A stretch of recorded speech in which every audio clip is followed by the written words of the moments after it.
Assalamualaikum warahmatullahi wabarakatuh. Perkenalkan, nama saya Monica Martin dari kelas manajemen 22B dengan NPM 22411082.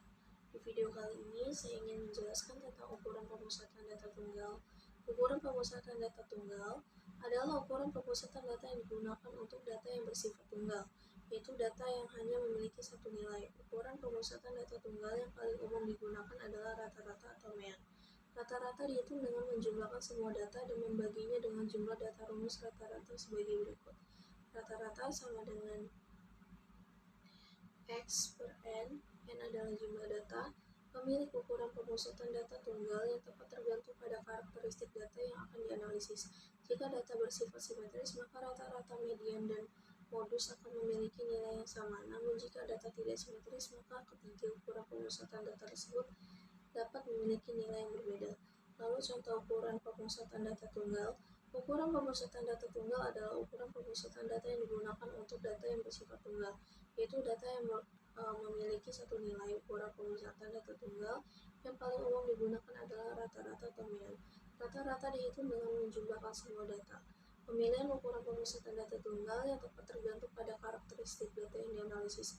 Jika data bersifat simetris, maka rata-rata, median, dan modus akan memiliki nilai yang sama. Namun jika tidak simetris, maka ketiga ukuran pemusatan data tersebut dapat memiliki nilai yang berbeda. Perbedaan antara mean, median, dan modus. Mean adalah ukuran pemusatan data yang paling umum digunakan. Mean dihitung dengan menjumlahkan semua nilai data dan membaginya dengan jumlah data. Mean mewakili nilai rata-rata dari sekumpulan data. Lalu ada median. Median adalah ukuran pemusatan data yang tidak terpengaruhi oleh nilai ekstrim. Median dihitung dengan mencari nilai tengah dari sekumpulan data yang diurutkan dari yang terkecil hingga terbesar. Median mewakili nilai tengah dari sekumpulan data. Lalu ada modus. Modus adalah ukuran pemusatan data yang mewakili nilai yang paling sering muncul dalam sekumpulan data. Modus dapat dicari dengan menghitung frekuensi kemunculan setiap nilai data. Modus mewakili nilai yang paling umum muncul dalam sekumpulan data. Berikut adalah beberapa contoh penerapan mean, median, dan modus. Median dapat digunakan untuk menghitung rata-rata nilai jumlah siswa. Lalu median dapat digunakan untuk menghitung nilai tengah dari pendapatan penduduk satu negara. Lalu modus dapat digunakan untuk menghitung nilai mobil yang paling banyak dibeli oleh masyarakat. Lalu ada kuartil. Kuartil adalah ukuran letak data yang membagi data yang sudah diurutkan menjadi 4 bagian sama banyak. Kuartil terdiri dari 3 bagian, yaitu kuartil 1 adalah nilai tengah antara nilai terkecil dan median dari kelompok data. Lalu ada kuartil 2 adalah nilai tengah dari seluruh data. Lalu ada kuartil 3 adalah nilai tengah antara median dan nilai terbesar dari kelompok data. Lalu ada desil.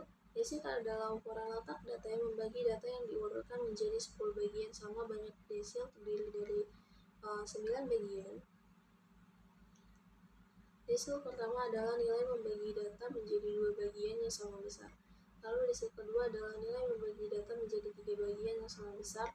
Lalu desil ketiga adalah nilai membagi data menjadi 4 yang sama besar, dan seterusnya. Kesimpulannya adalah ukuran pemusatan data tunggal adalah ukuran yang digunakan untuk menunjukkan pusat dari sekumpulan data.